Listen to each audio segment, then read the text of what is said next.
This is Talking My Walking. I am Rodrigo Ribeiro, just another voice in the wilderness. I want to talk about ideas, uh, representation, meaning, and reality.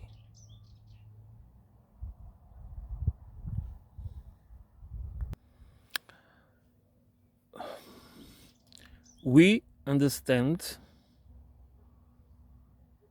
who we are, how we perceive ourselves, how we perceive the world, how we build relations with each other and with the world is always based on ideas. Ideas are representations of a real thing, a real object. Ideas can be also used to create or generate other ideas. We explain ideas with ideas. So we need words, and words, concepts are also an idea about something. So ideas are kind of the building blocks of human communication.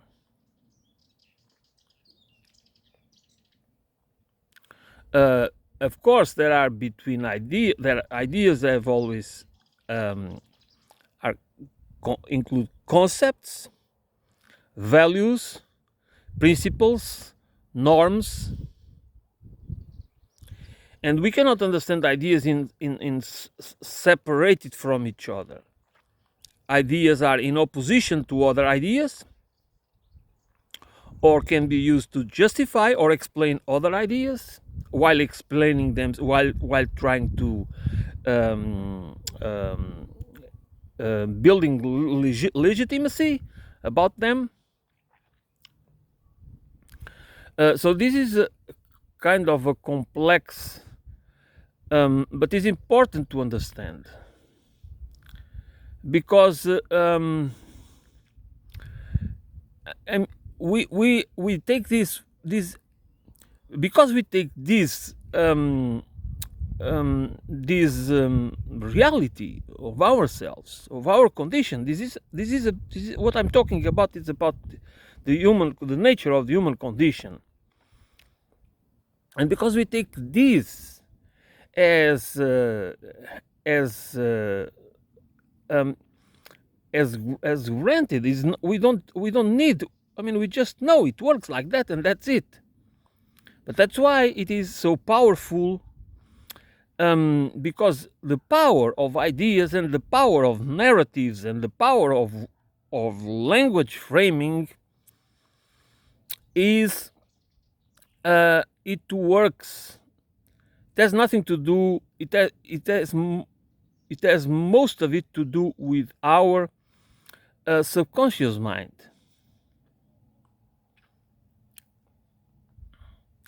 You know, that's where our true identity exists. And this is what we need to understand. We cannot. I mean, we have such delusional ideas. I mean, irrealistic ideas. Again, ideas. Ideas freedom, about freedom of choice, about freedom of decision making, about um, about about who we are, as if we are only as if we build ourselves in the absence of a society, in the absence of all the influences, all the interactions, everything that we are in touch with. and the fact that we do not think about how much information, how many ideas that are propagated through narratives, okay, using values and principles and norms and all the rest, they go inside us just because that's how it works. Our visually, from all our senses, basically, but especially visually and also through hearing. So we are exposed in our modern societies to a constant flow of messages that are conveying ideas that we do not necessarily perceive as ideas, that we not perceive as explanations or justifications and the representations of reality. That in the end, they are what we perceive as reality. And a little distortion here, a little omission there, a little a little of this, a little of that, okay? And we have descriptions or representations of reality that are not that reality, but they have a picture that is going to be, there is a map or a picture that we will have in our minds, in our subconscious minds, about that piece of reality or specific frame of reality that is not correct, that is fake, that is obviously morally weaponized, and this can happen spontaneously without any intention. But we don't live in a society. What we have to understand about our societies, we live in class-based societies, okay? In this pyramid scheme. This is a sham. This is a scheme that requires perception management to manufacture consent. And ideas are absolutely necessary. I mean, they are intentionally manipulated or created and manipulated in order to have a specific objective. And that objective, for the most part, is to control, for mass control. But when we talk about controlling the masses, is as if we can control the masses with a single idea or a single narrative. That can be done, okay? But usually in modern societies, in so liberal societies, the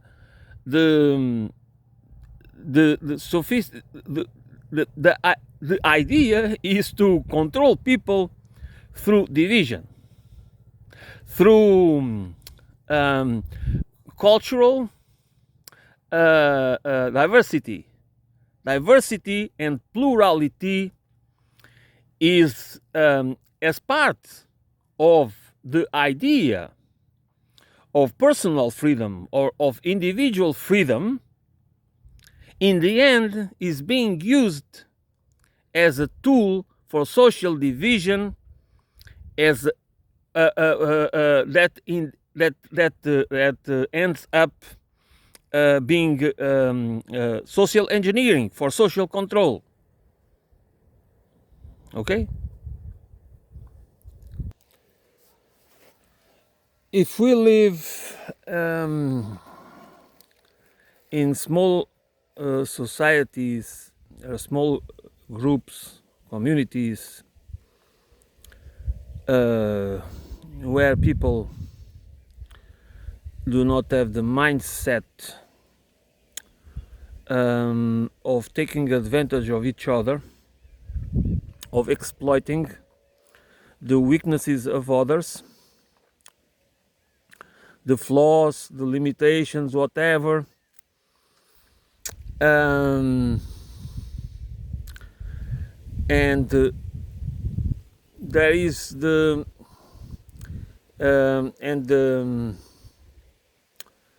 unscrupulous opportunists, the narcissists, the sociopaths, the psychopaths, the megalomaniacs, which are always the minority. They do not represent the human condition. I want to emphasize this point because of the continuous, of the wrong perception that most people have about, I mean, I don't mean most people, but too many people have about the human condition, which makes us true believe that it is natural, it is innate on us to behave like this, to the pursuit of self-interest is the main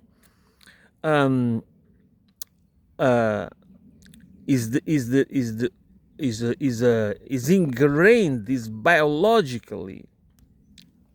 It's an evolutionary trait that makes us, you know, the story of the survival of the fittest, which of course it's not what our society is about. It's about the survival of the meanest, because it's exactly those who lack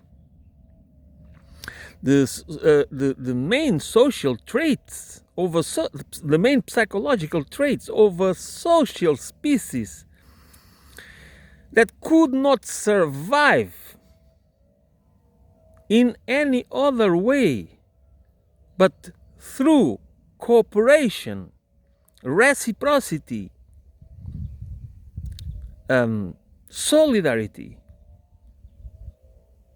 with each other, not only between families. Because if you know about the history of mankind, you know that the idea we have about family is not how families have worked. There were so many ways that many peoples lived. You know, there was not this idea of family that we have today, this Judeo-Christian idea of family, and this idea of inheritance. Okay, that because this is associated, and so many people don't understand how dangerous and dehumanizing these ideas are, that we are focused only, and we should be focused only in our families, on the well-being of our families, and how much attached we are to our stuff, to our wealth, to our property, in order to pass it on. and we do not care if we just dispossess other people in order to be able, because we have this belief that that is this is kind of morally acceptable. So these ideas that we have about ourselves and about reality, and those ideas are very powerful, like the ideas about that, about this moral, this moral duty to pay our debts, even at the cost of immense unnecessary suffering that is caused to millions of people. Famine, death,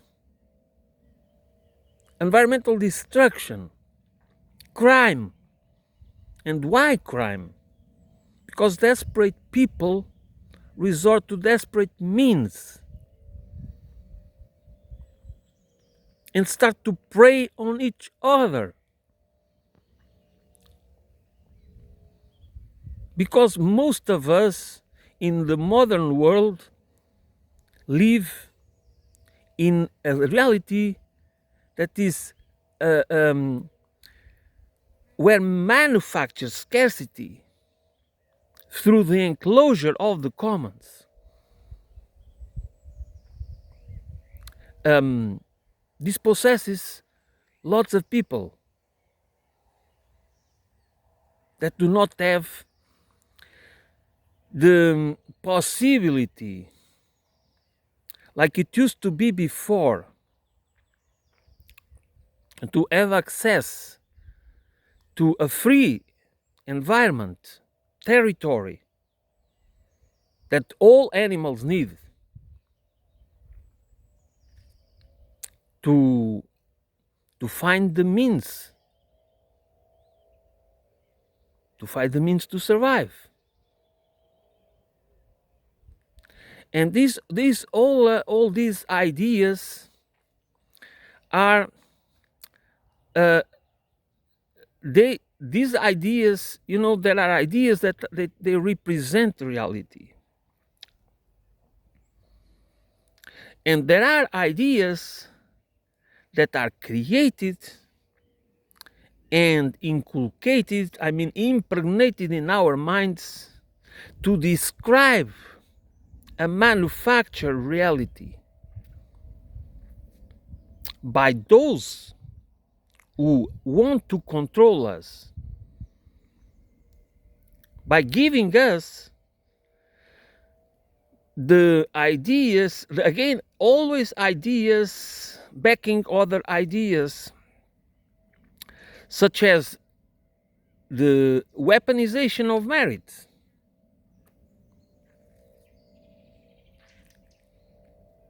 that makes us, so many of us, feel entitled to this and that, and to privileges, and to this and to that, because we morally deserve it. We are better. We are smarter. We work harder than others. We this, we that. And sometimes we know, we deep in ourselves, we know that is a lie. That's not true. That's not because you are not hardworking. Sometimes what does that really mean? Whatever you are doing is really useful for society? Are you using resources, materials, raw materials, and energy in a useful way, or is just destroying, or it is required to destroy nature to extract those raw materials and waste energy and produce toxic waste?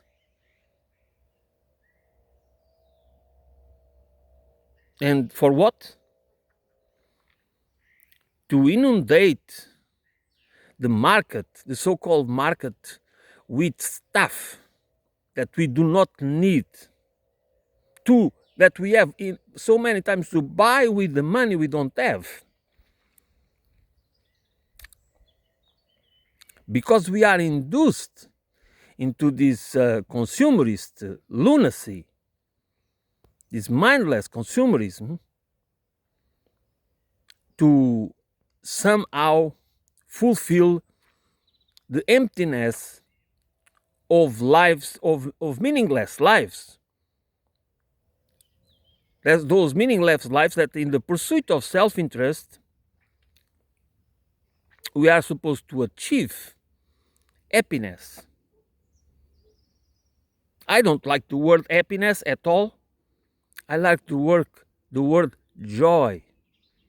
Joy is something that we need to feel in a daily basis, with meaning, that what we do with our lives, that how we reciprocate, how as little as possible damage we do, how we feel towards others, towards animals, towards nature, how self-aware we are.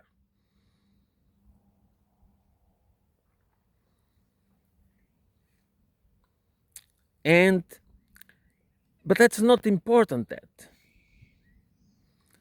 Doesn't matter. It just matters that we accomplish the accomplishment that matters a lot is the material accomplishment, the wealth accumulation.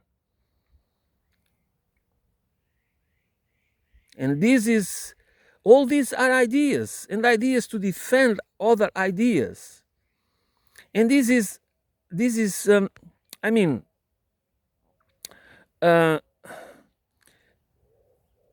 if we do not understand in a comprehensive, holistic way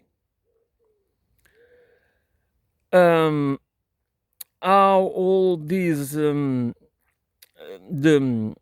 the layers, the intersections, the interconnections, the correlations, all the things that work together that are used to weaponize values, to weaponize explanations and everything, to weaponize anything in order to instrumentalize. Because I try to explain it in another video. I mean, this is a process. By the way, this what I'm trying to say. This is nothing I want to. This is not anything I say is a definitive explanation, and I try to avoid justification. I might um, um, fall into it, but not intentionally. That's not the purpose of what I'm doing. So, but everything is a process, because it's impossible, as I always try to say, that this is our lives is the process by which we try. I believe I want to be more human tomorrow than I am today. And if I am conscious of this process, I don't need to be religious. Again, it is not the problem. It has nothing to do with religion. It's to do with the idea of the dignity of life. It's a value that we cannot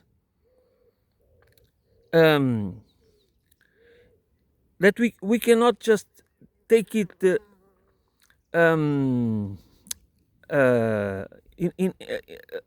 relatively. It cannot be relativized. The dignity of life. It's not about the human dignity. It's about the human dignity within the web of life. So life as dignity that we need to every value system, every moral system, every religious system, political system, economic system, sociocultural and socioeconomic system and political system that doesn't functions. It's not about the principles, it's about how it functions. What kind of toll, what it demands from us as individuals doesn't respect this. If I stop looking at a tree as a tree, and to me is just dollar bills or whatever currency you use, we are already totally there has been the weaponization of value, of the intrinsic value of life has been totally corrupted.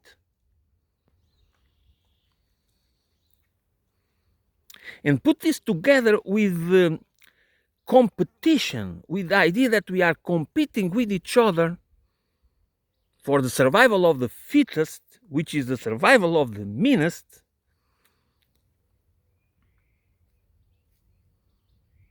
because money is the measure by which we, the measurement by which we measure success, accomplishment, meaning, purpose. What does these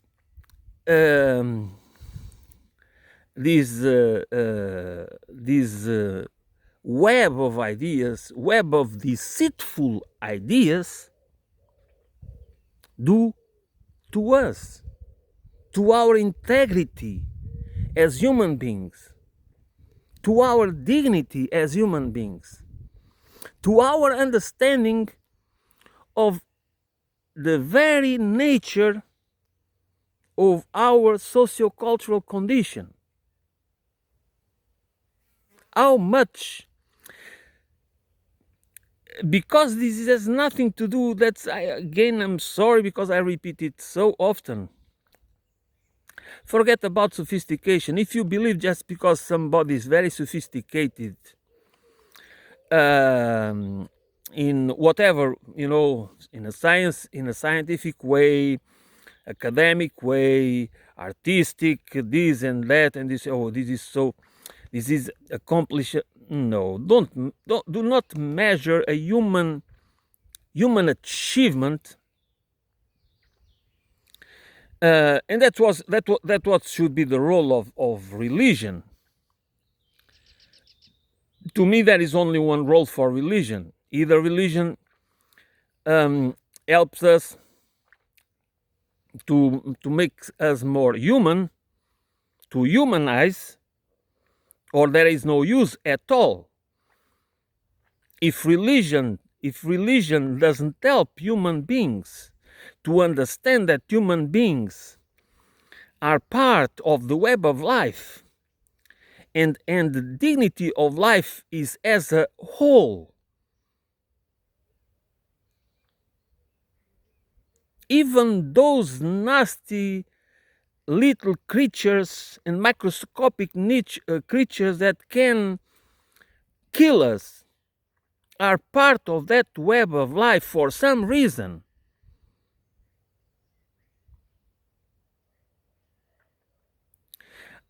Am I against killing animals? No, and I tell you why. Because it might be necessary for our survival to kill animals, from big animals to very small, very nanometric animals in the nanometric scale.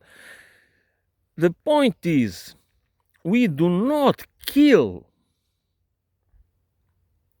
or you do not cause unnecessary suffering We might ask why, what is that, how do we measure it, what is a necessary suffering for some might not be a necessary suffering for others. We can together create a value system to organize it in a way that we all have to respect it. We start to be educated, and we start to be educated to as if life really matters, because it does. And not only our lives, not only the lives of our loved ones, but all life around us. Once we buy, or once we are colonized by ideas of commodification and convenience, and the addiction to convenience is so damaging to our very humanity. We need to be careful. But if we demand this as part of an individual fight, an individual accomplishment that every single human being must do it at an individual level. You are responsible for your individuality. Isn't it? Are we not supposed to be responsible as individuals? Of course we are. But we need to understand that circumstances, the environment, the socio-cultural and socio-economic and political environment in general, as a whole, and the particular circumstances of the life experience of each one of us matter a lot. They do influence our behavior. And since most of our behavior and our thoughts and our ideas that we believe they are ours, they have been manufactured, they have been tailored to shape how we perceive the way, to influence, to manipulate how we perceive ourselves, how we perceive what the very meaning of life, the very meaning of achievement, the how we should perceive the world, as objects to collect, as stuff to manipulate, as resources as territories to dominate, as peoples to enslave and exploit. And then we describe ourselves, we have an idea about ourselves that has that has the objective to justify the very systems in place, this system of this imperialist civilization, that they are used to justify our behavior as if it is only about the nature of our nature, the nature of the human condition. So we reverse it. We invert the how we explain it, and it's and these powerful ideas truly make us victims. Yeah, we are victims, and we fight each other. We are tribalized by ideas, by perceptions of that we have this division based especially in more progressive,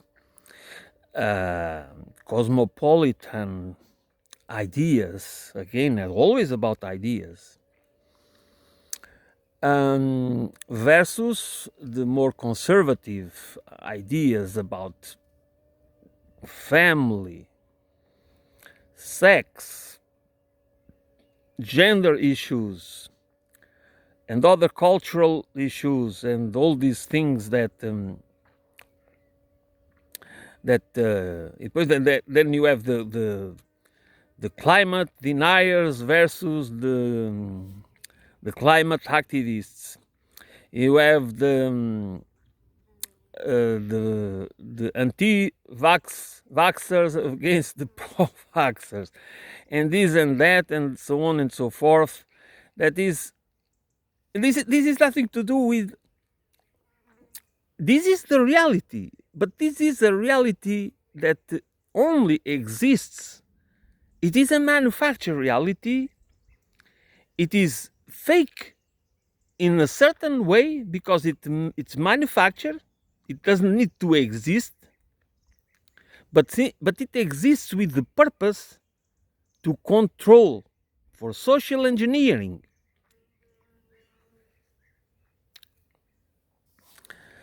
And this is, this is.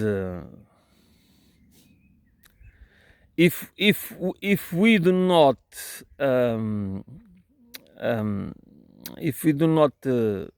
try if you not try to understand how this really works, it's very difficult to change what you know that I also talk a lot about it, which is how do we change the dominant narratives that control our minds. We don't get rid of them, as I always say. We just need new ones that that become dominant. It's like the prejudices and the biases. We don't get rid of the biases of the old bias; they're still there. We know that. We can mention that. We know that we were like that before, so we do not get rid of them. We just change because the dominant narratives. We changed. There are new dominant narratives at this is not at the subconscious level. I do not care how it does work with the neurons because there is these supposed science, so many that again trying to justifying how it operates, where it's stored, how this, what is consciousness, what is this, so many neuroscientists and other people, they call it the hard problem and this and that. This is just, most of it is distraction. It's not useful at all for you to understand how thoughts operate in our minds, how the weaponization of values, because we as I said before, indoctrination and instrumentalization is something that we cannot avoid. Okay, we cannot avoid it. It's part of our nature. What we can have a conscious intervention is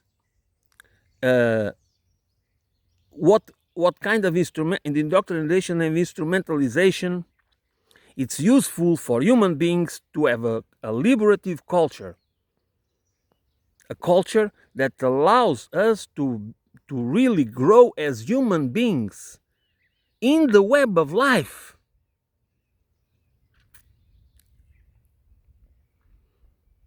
Not a culture based in superiority and separation and division and competition and this and that. It's not because these things are not part of our lives. It's because they cannot be. They don't need to be dominant.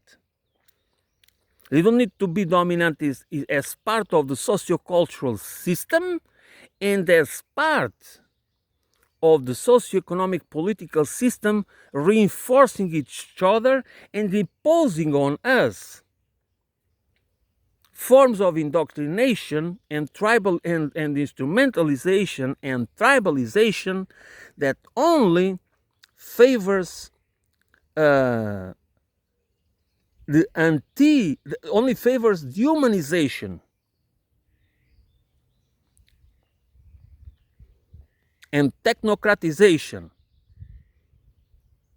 to the point where we believe that as you know, I talk about a lot about that. That technofixism, another idea, and the theology, the technoscientism theology, is going to save us. Another delusion. You know, what saves human beings, what saves humanity, is by us to understanding at a deeper level, in a comprehensive, holistic level, what our true nature is. This sociocultural nature of the human condition and its weaknesses and its flaws and its limits, and by understanding them, we can build a society, a humanized society that is part of the web of life. Okay? As a culture is part of the web of nature. It's not culture versus nature. And all of this has to do with ideas. Our ideas are used by some, by a few, in this pyramid scheme of top-down control, through the weaponization of values and principles and concepts, to instrumentalize us to become useful idiots, cannon fodder, and expendable peons for what and in the name of whom, cui bono.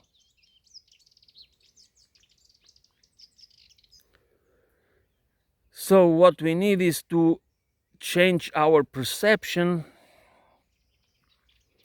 about ourselves, about our role in the web of life, about who we are as sociocultural beings, and what kind of life what kind of system, what kind of political, economic, social, cultural, socio-cultural system can help us to humanize us and to have meaningful lives, not through this mindless consumerism and this spectator society where everything is about spectacle. It's about performing, it's about faking, it's about it's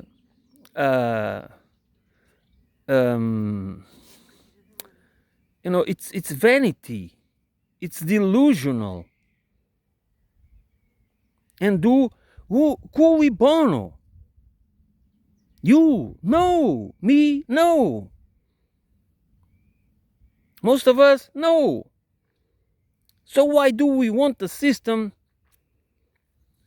Why are we convinced that the system where only the 10% of the population benefits, real benefits, and then you have the 1%, and then you have the 0.1% that are the controllers, that are the so-called leaders, the visionaries, the entrepreneurs, the innovators? Do we need them? Not at all. They are the ones that will drive humanity towards the cliff of oblivion.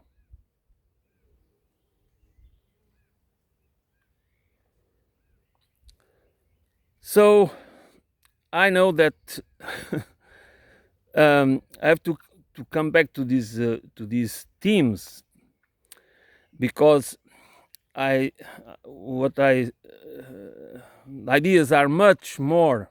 There are much more to explore than what I have done in this video. But for today, I think I'm going to end it now. Thanks for listening. I will be back soon.